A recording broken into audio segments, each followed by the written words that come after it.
What's a witch's favorite summer treat? Ice cream. Litha, also known as the summer solstice, is the longest day of the year. And I recommend that you witches spend as much time as you can outside celebrating the sun god and the longest, brightest day. Hello, my lovely witches. It's Ethony. I am a modern witch and I've been practicing for over 20 years.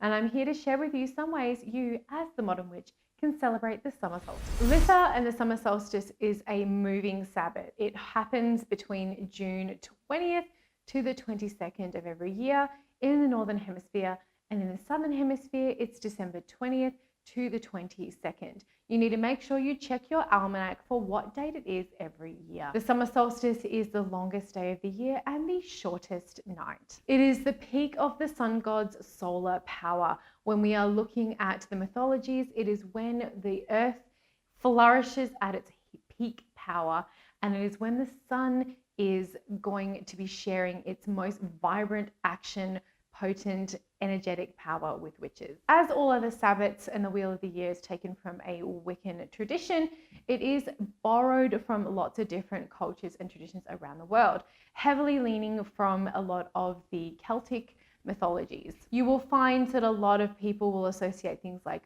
bonfires and fires at night as a way to celebrate Litha. It was said that if you danced around the bonfire or jumped over it, you would be given good luck throughout the year, and you would burn any bad luck through the transformation and the flames by jumping through it. Which is crazy because a lot of the time people would do that naked. Talk about getting singed. That's how you get a good carpet burn. Oh yeah! Other European traditions involve setting a large wheel on fire and rolling it down a hill into a body of water. Can you imagine that coming at you full speed? It would be terrifying. Right up terrifying. Other traditions include a lot of fae magic, so working with fairies and enjoying their connection to nature during the summer solstice. The Battle of the Oak King and the Holly King are another part of Litha. Twice a year, these two kings would battle for their reign of power to commence. And during Litha, this is when the Holly King would win and winter would start to creep on in from that day forward. So that is a little bit of history and also some mythology on Litha. Know that this is not a history lesson. You can go and read lots of interesting books and articles on the Sabbats. It's just to give you a little bit of information. So now let's get into some of the ways you can actually celebrate the Sabbat. The first one is to watch the sunrise. So on the day of Litha, watch the sunrise, be up nice and early, and it's usually bloody early, to watch the sun god come and greet the day. You can even do some sun salutation yoga or other meditative and body stretch practices to welcome the sun. You can choose to adorn your altar with images and symbols of summer, as well as crystals and colors. So some of the solar gods you may want to put on your altar are, as I mentioned before, Ra or Apollo, and Amaterasu, who is a Shinto goddess, is also connected with the sun. You have colors such as orange, gold, red, and yellow, anything vibrant. We have flowers such as sunflowers. You can have bees and greenery, and lots of stones connected to yellow and sunshine, such as citrine and bumblebee jasper. Other gods and goddesses connected to Litha are the Green Man and Woman, the Holly King, the Oak King, Sekhmet, and Basset. Another way to celebrate the summer solstice is to go for a walk in nature.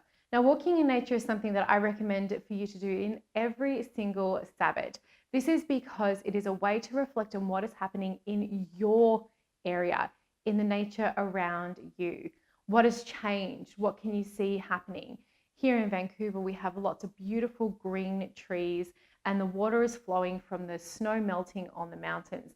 So it is a beautiful time to go out in nature. So the more that you can connect with the changes in the natural world, the more you are in tune with its flow and its energy. You can also make a flower crown. Now be careful when you are picking wildflowers. Some places you are not allowed to pick wildflowers. It is illegal, so check.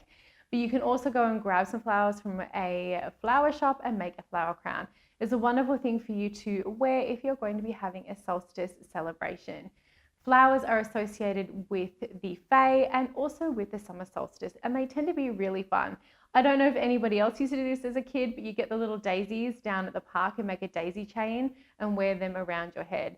It is just something that reminds me of my childhood, and it's always been for me connected to the summer solstice. Flowers associated with the summer solstice are daisies, sunflowers, rose, lilies, and lavender. So if you can put any of those into your crown, it would be spectacular. If you have extra flowers left over or you want to make another tool for your practice, you can make a besom or a witch's broom. So make sure you check out the video I made on how to make your own besom.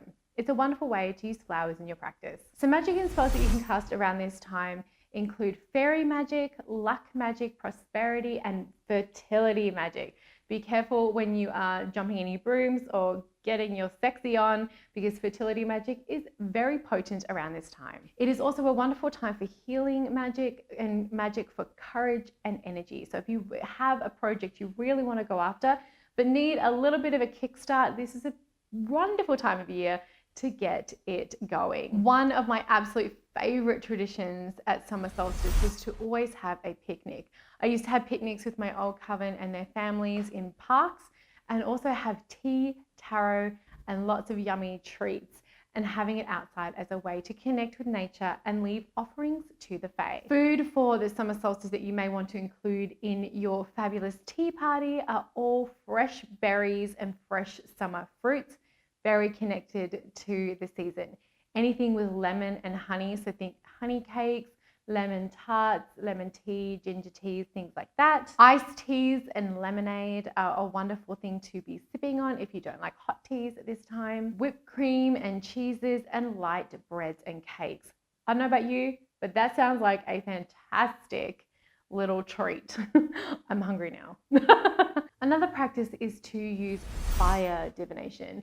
And if you can do that with a bonfire on the beach or even a small fire in a cauldron, it is a wonderful thing to do at this time. Make sure you check your permits, as it is not always legal for you to burn fires. Especially in my home, Australia, there is a complete fire ban in the summer. So make sure you are checking before you light anything up and accidentally cause a bushfire. If you had some ashes left over from the Yule celebration you had before, it would be customary for you to put the ashes into the kindling and have that used to start your fire for midsummer. You can also make some incense or put some incense into the fire to help you with the divination. Herbs and spices you may want to put on your fire include lavender, cinnamon, lemon, orange, sage, myrrh, lily, rose, sunflower, and daisy. When it comes to fire divination, what you want to do is sit comfortably in front of the bonfire or flame. You want to put your consciousness on the flames while you breathe gently. Then you want to make sure that your focus is slowly dimming. So you want it to be gentle. And then you will ask the flames to show you what you need to see.